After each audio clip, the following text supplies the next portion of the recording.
Hey guys, welcome to the Daily Neloo. Today I want to continue the conversation on your zone of genius.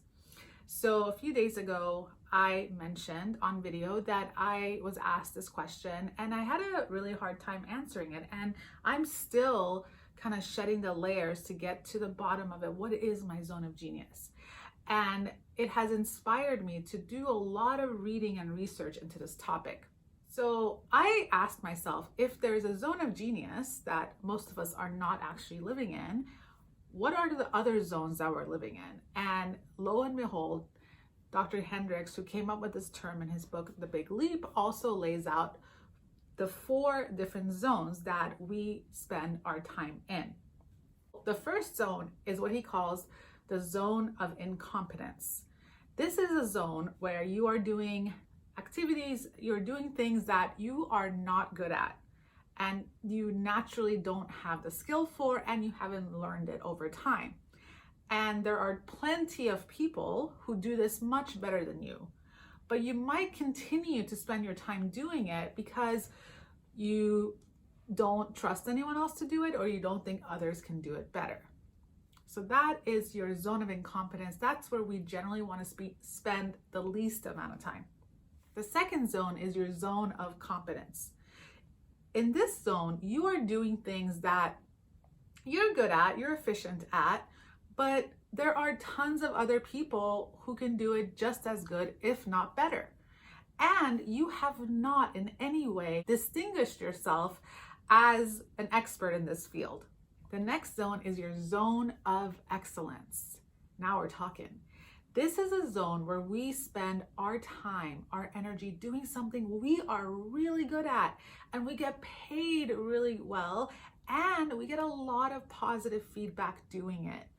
We might have even become indispensable to our families or the company that we work for doing this work. And it's attractive because we get a lot of positive feedback from the external, but guys, it's a trap.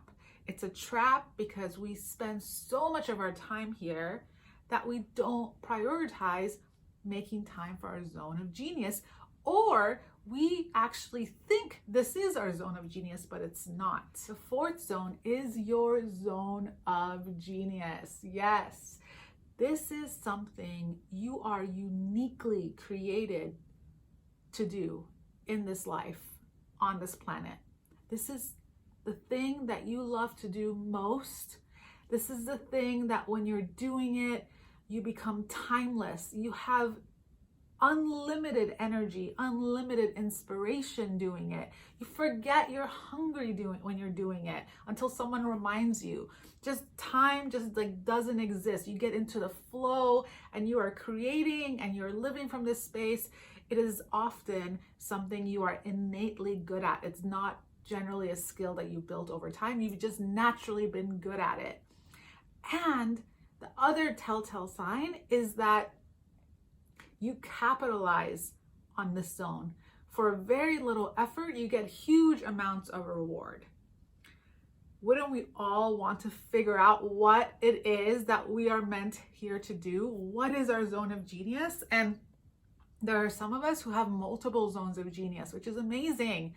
So I want you guys to look at these 4 zones, figure out how much of your time you're spending in each of these zones, and see what you can do every day to spend a little bit more time in your zone of genius. Dr. Hendricks, when he initially figured out his zone of genius, he was only spending 10% of his time there.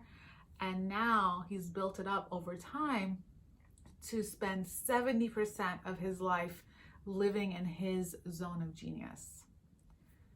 I absolutely love it, and it's a complete inspiration for me to also live from that zone predominantly.